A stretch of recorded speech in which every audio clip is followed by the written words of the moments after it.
Rain poured down on the streets of New Seoul. The water washed away some of the dirt, but not the sadness that filled the narrow roads.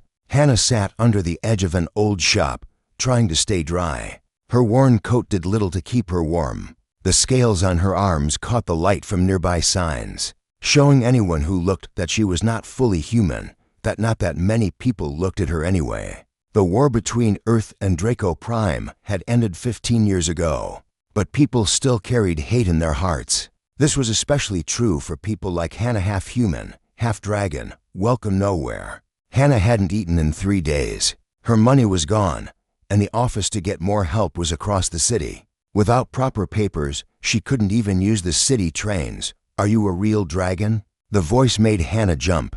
A small boy stood at the edge of her shelter. He looked about 8 years old. His clothes were clean but old, and his eyes looked as serious for someone so young. Half. Hannah said, her voice rough from not talking for so long. Why are you out in this rain, kid? I'm looking for someone, he said simply. He stepped closer, not afraid of her scales or her glowing amber eyes. My name is Tai. My father died in the war.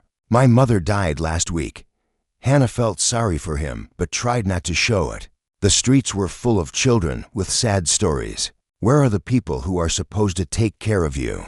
Don't have any. Tai looked at her directly. You're homeless and I'm motherless, he said with the honesty only a child could have. We could help each other. Before Hannah could answer, the boy held out his small hand to her. It was a simple action, but it felt like it could change everything, against her better judgment. Hannah took his hand. The rain kept falling as they walked together through the wet streets. Hannah didn't know where they were going, but Tai seemed to have a plan. He led her through back alleys and under bridges, away from the busy parts of the city. Where are we going? Hannah finally asked. Somewhere safe, Tai said. I know a place where the city cameras don't work. Hannah raised an eyebrow. How does a kid like you know about camera blind spots? My mother taught me, he said. She said knowledge keeps you alive. They reached an old building that looked like it might fall down any day. Tai pulled her inside and up 3 flights of stairs. The room he led her to was small but dry. There was a thin mattress in one corner and a small box of supplies in another. You live here? Hannah asked, looking around. For now. Tai sat down on the mattress. It's not much, but no one bothers me here.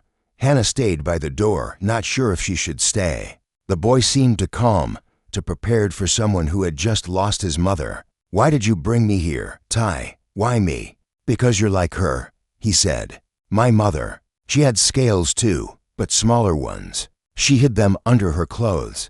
Hannah's heart beat faster. Your mother was half dragon? Tai nodded. She worked for the government. She helped make peace after the war. But some people didn't like that. His small hands made fists. Some people wanted her to stop. Hannah slowly sat down across from him. What happened to her, Tai? They said it was a sickness, but it wasn't. His eyes filled with tears for the first time. She knew they were coming for her. She told me to find someone like her, someone who could help me finish what she started. And what was that? Hannah asked, though she wasn't sure she wanted to know the answer. Tai reached under the mattress and pulled out a small metal box. He opened it carefully. Inside was a device unlike anything Hannah had seen before. It looked like a mix of Earth and Draco Prime technology, this Tai said. My mother called it the bridge. She said it could change everything.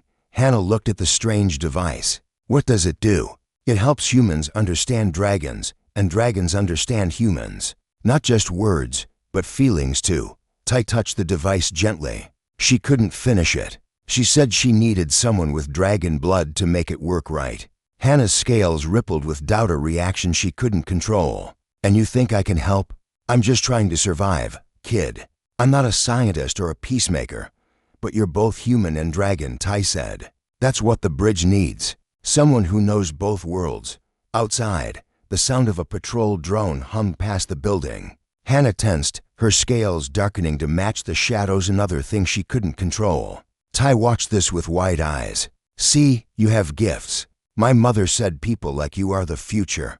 Hannah sighed. She should leave now, go back to her life on the streets. This boy with his strange device and dangerous talk of government plots was nothing but trouble. But something in his eyes, hope mixed with determination, kept her from walking out the door. "I can't promise anything," she said finally, "but I'll stay tonight. We both need rest." Ty smiled for the first time, and Hannah was struck by how young he really was. "Thank you," he said. He pulled a small package from his box of supplies. "I have food. It's not much, but we can share." As they ate the simple meal, Hannah looked at the boy and the strange device that had brought them together. She didn't know what tomorrow would bring, but for tonight, at least, neither of them was alone. Outside, the rain finally stopped. Through a crack in the boarded-up window, Hannah could see stars appearing in the night sky. Somewhere up there was Draco Prime, the world of her father's people, a world she had never seen and probably never would. "We'll start tomorrow," Ty said, his voice heavy with sleep. "My mother left instructions. She knew someone would come to help me." As the boy drifted off to sleep, Hannah stayed awake, watching the stars and wondering what she had gotten herself into. One thing was certain: her life would never be the same again. Morning light filtered through the cracks in the boarded windows. Hannah woke with a start, her scales flashing orange with alarm before settling back to their normal blue-green. It took her a moment to remember where she was and why. The boy Ty was already awake, sitting cross-legged on the floor with the strange device in front of him. "You're up early," Hannah said, stretching her stiff limbs. "I don't sleep much," Ty replied without looking up. "My mother's notes say we need to find a power source for the bridge. A special kind." Hannah moved closer to see what he was doing. The device looked even stranger in daylight, a mix of smooth earth tech and the more organic-looking dragon technology. Parts of it seemed to pulse with a faint light. "What kind of power source?" she asked. Ty finally looked up. "A crystal. Dragons use them in their ships. My mother wrote that there's one in the old war museum downtown." Hannah's scales darkened. "The museum is heavily guarded, and I can't exactly walk in there looking like this." She gestured to her visible scales. "You don't have to," Ty said. He reached into his box of supplies and pulled out a thin silver bracelet. "My mother made this. It can hide your scales for a few hours." Hannah took the bracelet carefully. It was warm to the touch, almost alive. "How does it work?" "It bends light around your scales, makes them look like normal skin." Ty watched as she slipped it onto her wrist. "Try it." Hannah pressed the small button on the side of the bracelet. A tingling sensation spread across her skin. She looked at her arms in amazement. Where blue-green scales had been, there was now what looked like smooth human skin. "It won't fool scanners," Ty warned, "but it will fool human eyes." Hannah turned her arms over, studying the illusion. "Your mother was very smart. The smartest," Ty agreed with a sad smile. She knew people would try to stop her work. That's why she hid parts of it all over the city. And why did people want to stop her? Hannah asked, though she had a feeling she already knew the answer. "Because some humans don't want peace with dragons," Ty said simply. "And some dragons don't want peace with humans. But mostly because of the companies." "Companies?" "The ones that got rich from the war. They make weapons and ships and medicine for soldiers." Ty's young face hardened. "My mother found out they helped start the war. They wanted it to happen." Hannah sat back, taking in this information. She had always been told the war started because dragons attacked Earth colonies. That's what everyone believed. "That's a big claim, Ty. Do you have proof?" The boy nodded. "In here." He tapped his head. "My mother put it in my neural implant before she died. But we need the bridge to show everyone. Words aren't enough. People need to feel the truth." Hannah looked at the device with new interest. "And this bridge can do that. Make people feel things. It translates emotions across species," Ty explained. "Dragons and humans feel things differently. That's why we fight. We don't understand each other's feelings." It made a strange kind of sense to Hannah. Her dragon father and human mother had loved each other, but they had often misunderstood each other's reactions. Her father's anger looked like calm to humans. Her mother's fear looked like aggression to dragons. "So we need this crystal from the museum," Hannah said, making a decision. "When do we go?" "Today," Ty said. "The museum closes early on Sundays. Less people. They spent the morning planning." Ty had maps of the museum and knew where the crystal was kept in a display of dragon ship parts, captured during the war. The security was good but not perfect. With Hannah's strength and Ty's knowledge, they might have a chance. They left their hideout at midday, Hannah wearing the bracelet that hid her scales. It felt strange to walk openly on the streets without fear of being seen. People passed by without a second glance, just a woman and a boy, nothing special. The War Museum was a tall, gray building in the center of the city. Banners outside showed images of famous battles and war heroes. Hannah felt sick looking at them, knowing now that the war might have been started by greedy companies. "Ready?" Ty asked as they approached the entrance. Hannah nodded, trying to look calm. "Stay close to me." They paid for tickets with money Ty had saved and entered the museum. Inside, displays showed weapons, uniforms, and videos of the war. One section was dedicated to the dragon threat, with scary images of dragon soldiers. Hannah walked past quickly, her hidden scales itching with anger. The dragon ship display was on the third floor. They moved carefully through the museum, avoiding guards and cameras as Ty had planned. When they reached the display, Hannah's breath caught in her throat. There, in a glass case, was a piece of a dragon ship and in its center, a glowing blue crystal. "That's it," Ty whispered. "The power source." Hannah looked around. There were cameras on the ceiling and a guard at the end of the hall. "How do we get it?" Ty pulled a small device from his pocket. "This will disable the cameras for 30 seconds.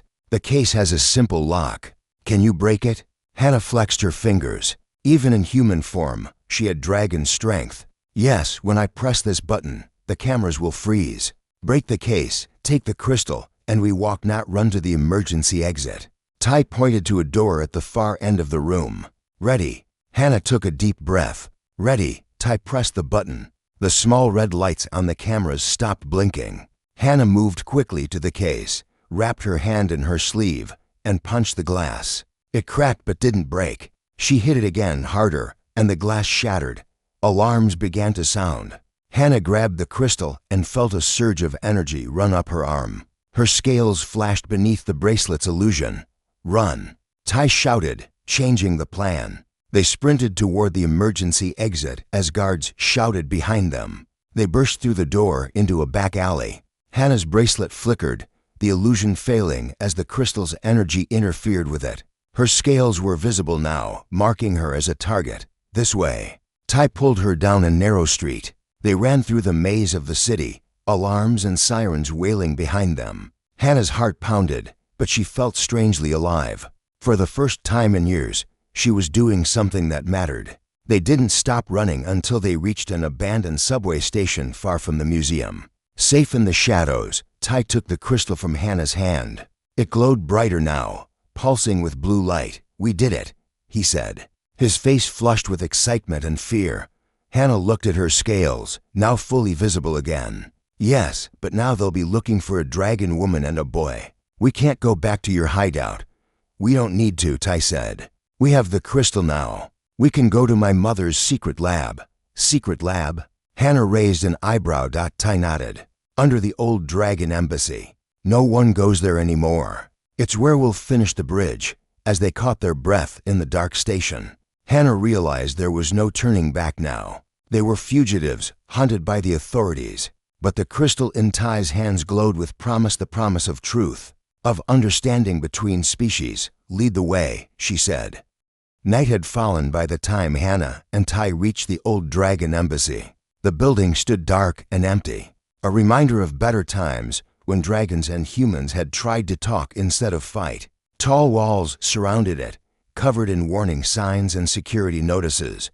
"Are you sure about this?" Hannah whispered as they crouched behind a trash bin across the street. Police drones buzzed overhead, their searchlights sweeping the area. "Yes," Ty said. "There's a way in that only people with dragon blood can find." He led her to a spot where the wall met an old power station. To human eyes, it looked like solid concrete. But Hannah's dragon eyes saw something different, a faint glow, visible only to those with dragon sight. "Touch it," Ty urged. Hannah pressed her scaled hand against the wall. The concrete felt warm, then seemed to melt away under her touch. A small opening appeared, just big enough for them to crawl through. "Dragon tech," Ty explained. "It reads your DNA." They slipped through the opening, which sealed itself behind them. Inside the embassy grounds, nature had taken over. Plants grew wild, covering the once neat gardens. The main building loomed ahead, its windows dark and empty. "This way," Ty said, leading her not toward the main doors, but to a small shed near the back of the grounds. Inside, he moved aside some old tools to reveal a trapdoor. "My mother showed me this place once. She said if anything happened to her, I should come here." The trapdoor opened to a narrow staircase that spiraled down into darkness.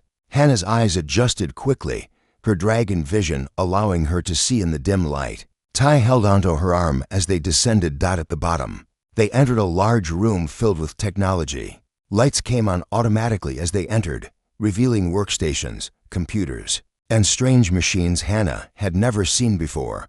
"Your mother built all this?" she asked, amazed. "With other dragons and humans who wanted peace," Ty said. "They worked in secret for years." In the center of the room stood a platform with a space that looked exactly the right size for the bridge device. Ty carefully placed the device on the platform, then took out the crystal they had stolen from the museum. "Now we need to connect them," he said. As they worked, Ty explained more about his mother and her friends. They had been part of a secret group called the Unity Project. They believed the war had been started by lies and could be ended by truth. The bridge was their greatest creation, a device that could share feelings across species. "But why did they need someone like me?" Hannah asked as she helped connect wires to the crystal. "Because the bridge needs both human and dragon energy to work," Ty said. "My mother was only 1/4 dragon, not strong enough. But you," he looked at her scales, which glowed in the lab's light, "you have more dragon blood. You can power it fully." A loud boom shook the ceiling, sending dust raining down on them. "What was that?" Hannah asked, her scales flashing with alarm. Ty ran to a computer screen. "They found us. Security forces are breaking into the embassy." Hannah's heart raced. "How? No one saw us coming." "The crystal," Ty said. "It gives off energy that special scanners can detect. We need to finish the bridge now." They worked faster, connecting the final parts. The crystal pulsed with blue light as they locked it into place. The bridge began to hum, parts of it moving and shifting like a living thing. "It's working," Ty said with excitement. "Now we need to upload my mother's data, the proof about the companies that started the war." He pulled a small data chip from a hidden pocket and inserted it into the bridge. The device's lights changed from blue to purple, then red. "Warning," a computer voice announced. "Unauthorized access detected. Security forces approaching. Lockdown initiated." Heavy metal shutters slid down over the lab's entrance. Screens around the room showed security forces entering the embassy grounds. They wore the logos of both the government and Galacticorp, the biggest weapons maker in the solar system. "They're working together," Hannah said, pointing to the screens. "The government and the company. Just like my mother said," Ty replied grimly. "Galacticorp has people everywhere. They're the ones who," his voice broke, "who hurt my mother." Hannah put her hand on the boy's shoulder. "What do we do now?" Ty looked at the bridge, now fully assembled and glowing with power. "We need to activate it, but it needs your blood, just a drop. Dragon blood to complete the connection." Hannah hesitated only a moment before pressing her scaled finger against the sharp edge of the device. A drop of her blood, darker and thicker than human blood, fell onto the crystal. The bridge pulsed with new energy, the crystal changing from red to a deep purple. "Bridge activation sequence initiated," the computer voice said. "Full power in 3 minutes." On the screens, they could see the security forces breaking through doors, getting closer to the lab.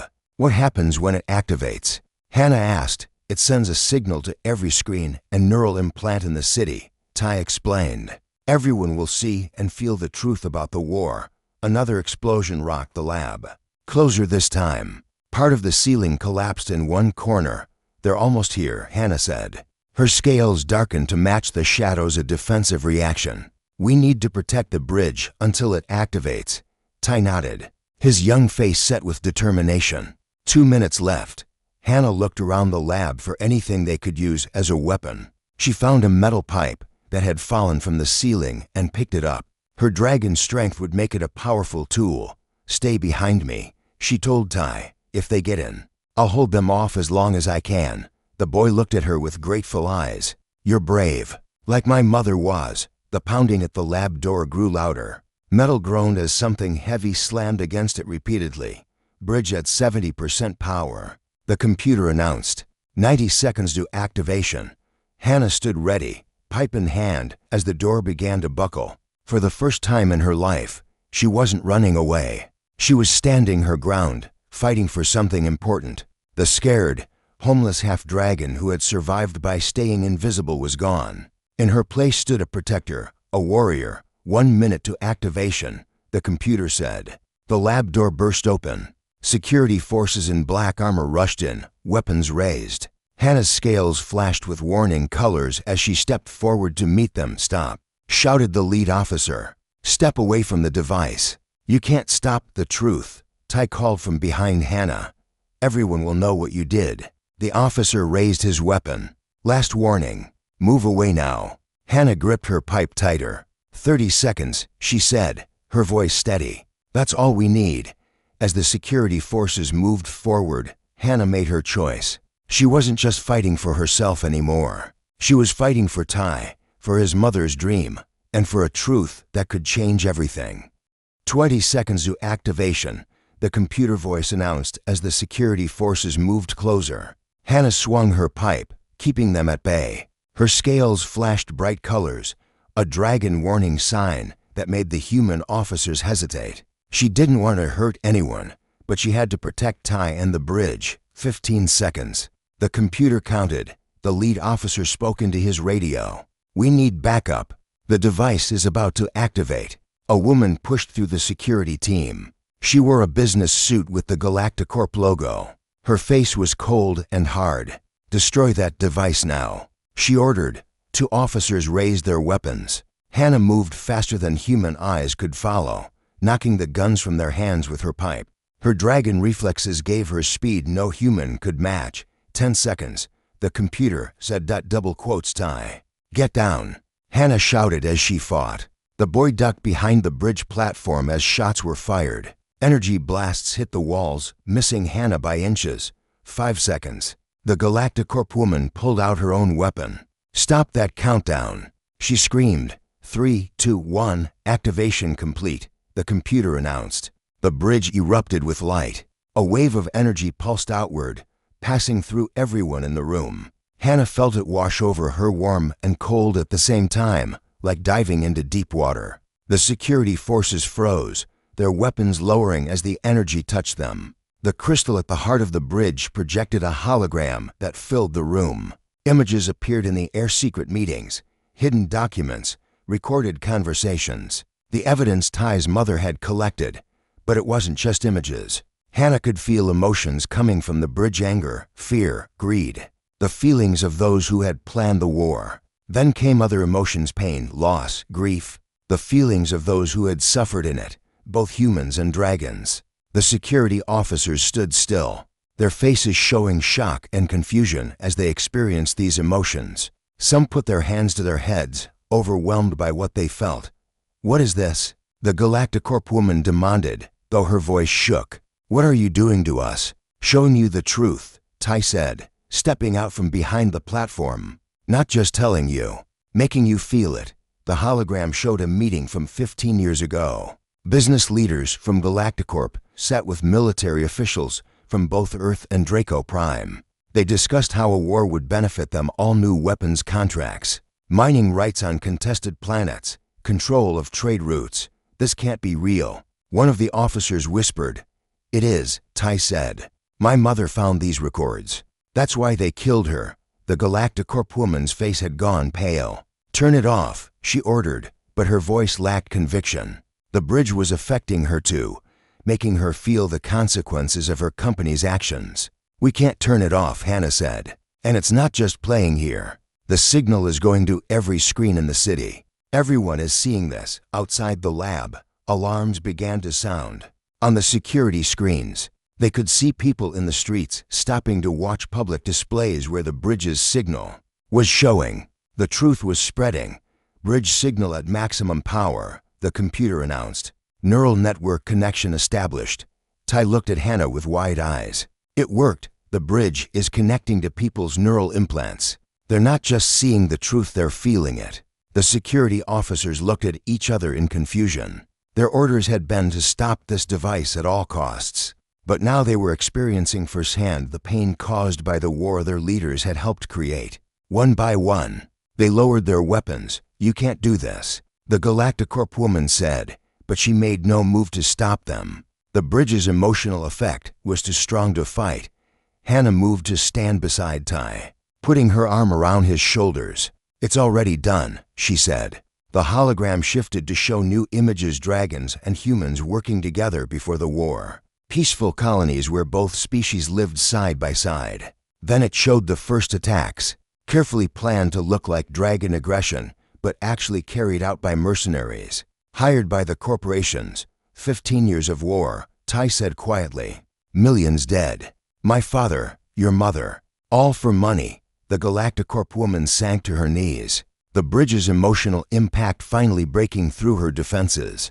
"We never meant for it to go so far," she whispered. "It was supposed to be a small conflict, just enough to justify the contracts. But you couldn't control it," Hannah said. "Wars don't stay small." On the security screens, they could see the effect spreading through the city. People were coming out of buildings, gathering in streets and parks. Humans and the few dragons who lived on Earth were talking to each other, sharing the experience the bridge had given them. "Warning," the computer suddenly announced. "Power fluctuation detected. Crystal integrity failing." The bridge began to spark and smoke. The crystal at its center was cracking, unable to handle the massive energy needed to broadcast to the entire city. "No," Ty cried, rushing to the device. "We need more time." Hannah looked at the failing crystal, then at her own scaled hands. She remembered what Ty had said: the bridge needed dragon energy to work. Without thinking, she placed both hands on the crystal. Pain shot through her body as the bridge drew energy directly from her. Her scales glowed brighter than ever, changing colors rapidly as power flowed from her into the device. "Hannah, stop," Ty shouted. "It will hurt you." But Hannah didn't let go. "People need to see all of it," she gasped. "The full truth." The security officers watched in amazement as the half-dragon woman sacrificed her strength to keep the bridge working. Even the Galacticorp woman stared in disbelief. "Power stabilized," the computer announced. Broadcast continuing. The hologram showed the final piece of evidence: plans by Galacticorp and other companies to extend the war for another decade, with projected profits in the trillions. Plans that would cost millions more lives, both human and dragon. As the last images faded, Hannah collapsed to her knees, exhausted. Her scales had dimmed, their usual bright colors now pale and dull. Ty rushed to her side. "Are you okay?" he asked, his voice full of worry. Hannah nodded weakly. "Did it work? Did everyone see?" "Yes," said one of the security officers, looking at his calm device. "It's all over the networks. Everyone saw it. Everyone felt it." Outside, the sounds of the city had changed. No more alarms, no more drones. Instead, there were voices, thousands of voices, as people took to the streets, demanding answers from their leaders. The Galacticorp woman looked broken. "What happens now?" she asked. "No one in particular." Ty helped Hannah to her feet. "Now," he said with the wisdom of a child who had seen too much, "now the truth does its work." 3 days after the bridge broadcast, New Seoul was a changed city. The streets that had once been filled with fear and division now buzzed with a new energy. Humans and dragons walked together, talking openly for the first time in years. The truth had shaken the foundations of both societies. Hannah sat on a bench in Central Park, watching people pass by. Her scales were visible for all to see. No more hiding, no more shame. Some people still stared, but many nodded in greeting or even smiled. The bridge had done more than reveal corporate lies. It had helped humans understand dragon feelings and dragons understand human hearts. "There you are," Ty said, running up to the bench with a news tablet in his hand. "Look at this." Hannah took the tablet and read the headline: Galacticorp CEO and board arrested for war crimes.